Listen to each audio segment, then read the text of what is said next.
नमस्कार मित्रांनो, आजची व्हिडिओ थोडी वेगळी होणार आहे कारण every time I make roast video एखादा कार्यकर्ता किंवा एखादी कार्यकर्ती येऊन कमेंट करते, मराठी माणूसच मराठी माणसाचं पाय खेचतो, तू फक्त दुसऱ्यांची मापच काढायची कामं करतो, ब्ला ब्ला ब्ला ब्ला। तर तुम्हाला आज मी या व्हिडिओमध्ये तेच दाखवणार आहे की मराठी माणूस मराठी माणसाचं पाय कसं खेचतो, कशी दुसऱ्यांची माप काढतो। तुम्ही सोशल मीडियावर थोडं जरी ऍक्टिव्ह असाल आणि मंगळावर राहत नसाल तर हा माणूस तुमच्या इंस्टाग्राम, फेसबुक, युट्यूब कोणत्या तरी फील्डवर एकदा तरी आलाच असेल। शिक्षक म्हणला ना, आतापर्यंत पाहिलेली सगळ्यात वाईट बॅच ही मुली म्हणतात मुलांमुळेच झालं। पोरांना म्हणा बरं, आतापर्यंत बघितलेली सगळ्यात वाईट बॅच, पोर म्हणतात यस कुठेतरी पहिला आलो आपण। नाही म्हणजे हा माणूस एवढा रिलेटेबल आहे की ह्याला मी दिवसातून 50 वेळा जरी नॉट इंटरेस्टेड केलं तरी दुसऱ्या दिवशी स्क्रोल करताना पहिल्याच रील मध्ये येतो। आणि गेस व्हॉट, परवा यांच्या टीमचा मला मेसेज आला की यांचा मराठी मधला सगळ्यात मोठा स्टँडअप शो आहे आणि मला स्पेशल इन्व्हिटेशन आहे। आता किती दिवस मी तरी घरात बसून माप काढणार ना, आज फायनली ऑन ग्राउंड जाऊन माप काढण्याची अपॉर्च्युनिटी भेटली, एक्सपोज करायचा चान्स भेटलाय। एवढा इंट्रो खूप झाला, आता लगेच पुण्याला जाऊया आणि ग्राउंड रियालिटी चेक करूया। नाही म्हणजे एवढी जी हाईप करून ठेवली ती खरी आहे का, मग आपलं हे उगत चाललं।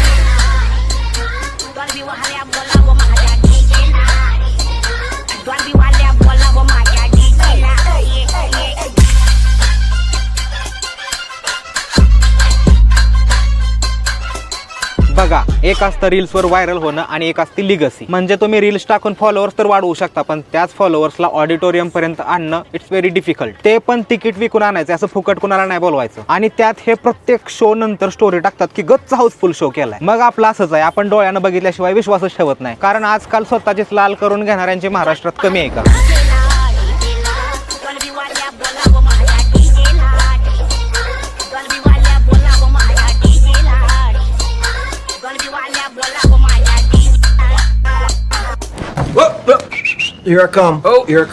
तर गोष्ट त्या काळातली आहे जेव्हा मी आणि माझी टीम सौरभला एक्सपोज करायला पुण्यात पोहोचलो होतो। घटनास्थळी पोहोचलो त्याच क्षणी आमच्या लक्षात आलं यांचा शो बघायला आज कोणीच नाही आलं। गुप्त तपास मोहीम यशस्वी झाली, या आनंदात आम्ही श्री गणेश कला क्रीडा मंचमध्ये एंट्री केली। नॉन पुणेकर गावाला तर गेले नाहीत ना, अशी विचारपूस केल्यावर समजलं दिवाळी अजून 4 महिने लांब आहे। एंट्रीला कष्टकरी पॅनल त्यांच्या कष्टाचं प्रदर्शन करत होता। यांचं कष्ट बघून वाटलं मी पण कष्ट केलं असतं तर हा व्हिडिओ ऑगस्टमध्ये आला असता। अशाच रीतीने प्रगती चालू राहिली तर डिसेंबरचा व्हिडिओ पुढच्या ऑगस्टमध्ये येईल। त्यानंतर जेव्हा ऑडिटोरियममध्ये आलो तेव्हा समजलं युद्ध तोंडावर आले तरी या ठिकाणी अजून हत्यारांना धार लावायचा कार्यक्रम चालू होता। मोकळ्या खुर्च्या बघून नाम नाही लुंगा पण एका नेत्याची आठवण आली। हे एवढं मोठं आहे की आमच्या गावाची लोकसंख्या पण याच्या निम्मीच आहे। हे जर गच्च हाऊसफुल झालं तर सौरभचा पक्षप्रवेश घेऊन त्याला जबरदस्ती नगरसेवक बनवावं लागेल याची चिंता वाटली। या ठिकाणी लावलेले कॅमेरे बघून नरेंद्र मोदींना पण भाषणबाजी करत विकास कधी होणार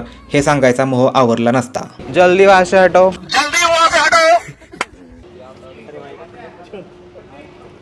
आदित्य बिलाय का आम्हाला काय काम असलं तर सांगा, म्हणजे आम्ही काम चुकारपणा करायला मोकळं झालो। यानंतर शेवटी सौरभच्या शो मध्ये मराठी क्रिएटर कम्युनिटीचा एक छोटासा मीटअप झाला। त्यांना सपोर्ट करा, ह्या सगळ्यांसाठी जोरदार टाळ्या होऊन जाऊ दे।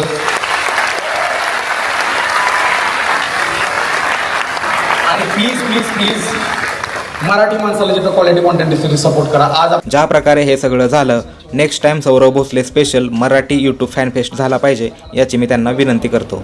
एवढे सगळे क्रिएटर आता भेटले, हा चालू हे तर माहिती आहे माझा, आणि यांना मी 6 वर्षानंतर भेटतोय। पहिले इंस्टाग्राम व्हॉट्सअप करून, आणि हे सगळी गाणी वाजणार। जर हे निश्चय म्हणला नाहीत ना तर हे आपले फुकरांचे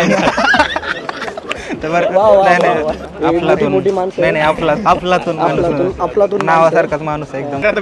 जे मला तुला पण प्रश्न विचारायचा, आता जे गव्हर्नमेंटने जे डिसीजन घेतलंय, शेअर मार्केट चांगलं चालू हसदे चेहरे ਦਾ ਮਤਲਬ ਇਹ ਨਹੀਂ ਹੁੰਦਾ ਕਿ ਉਹਨਾਂ ਨੂੰ ਕੋਈ ਤਕਲੀਫ ਨਹੀਂ ਹੁੰਦੀ, ਉਹਦਾ ਮਤਲਬ ਇਹ ਹੁੰਦਾ ਕਿ ਇਹਨਾਂ ਨੂੰ ਤਕਲੀਫਾਂ ਨਾਲ ਡੀਲ ਕਰਨਾ ਹੁੰਦਾ।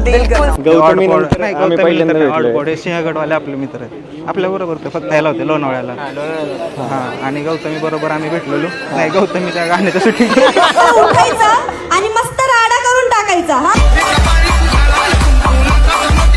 आणि यांचं नवीन ऑफिस बद्दल कॉंग्रॅच्युलेशन, सगळ्यांबरोबर पॉडकास्ट झालाय। मी अजून किती ग्रो करायला लागेल त्यावेळेस माझ्या बरोबर पॉडकास्ट।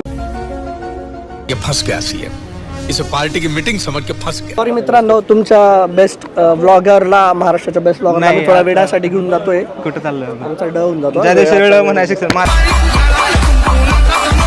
वर्ष तेच महिना डिसेंबर, 10,000 पेक्षा जास्त पब्लिक आणि जवळपास सर्व क्रिएटर या ठिकाणी आले होते आणि मी सुद्धा पोचलो पुन्हा एकदा त्यांना एक्सपोज करायला. चूकला चूक आणि बरोबरला बरोबर बोलणे म्हणजे मराठी माणूस मराठी माणसाचे पाय खेचतोय असं नसतं. या ठिकाणी मी ऑडियन्स दाखवत होतो तोपर्यंत साताऱ्याच्या थॉरची फुल झापूक झुपूक लाइटिंगमध्ये एंट्री झाली. So now, I request everyone to hold your seat belts because now you're entering in the world of Saurabh Bhosle specials. And ladies and gentlemen, give a big round of applause and welcome Mr. Saurabh Sheetal Suresh Bhosle.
So guys, hype was real आणि finally we got to know की show पण full गच्च house full होता. If you know मी या व्हिडिओमध्ये काय केलंय. तुम्हाला जर तुमचा फेवरेट क्रिएटर या व्हिडिओमध्ये दिसला असेल तर प्लीज खाली कमेंट करून सांगा मला की तुमचा फेवरेट क्रिएटर कोणता आहे. एवढ्या सगळ्या आनंदात मला थोडं दुःख पण झालं की म्हणजे एवढे क्रिएटर आलते, सगळ्यांना त्यांचे सबस्क्रायबर भेटले, एवढे इन्फ्लुएन्सर आलते, सगळ्यांना त्यांचे फॅन्स भेटले, त्यांच्याबरोबर त्यांनी सेल्फीज काढल्या, पण सगळी गाणी वाजणारला कुणीच नाही भेटलं. यावरून मी स्वतःला एक अंडररेटेड युट्यूबर असं घोषित करू शकतो. दिल दुखा है मगर टूटा तो नहीं और उम्मीद का दामन अभी छूटा तो नहीं. गाईज, हा थोडा नवीन टाईपचा व्हिडिओ मी ट्राय केलेला. आय होप तुम्हाला सगळ्यांना आवडला असेल तर प्लीज कमेंट करून सांगा. व्हिडिओला हाईप करा, लाईक करा आणि व्हिडिओच्या खाली जाऊन कमेंट करा. जेवढ्या करता येतील तेवढ्या करा, कारण व्हिडिओचा फॉर्मॅट थोडा वेगळा आहे, त्यामुळे किती रीच जायला माहित नाही.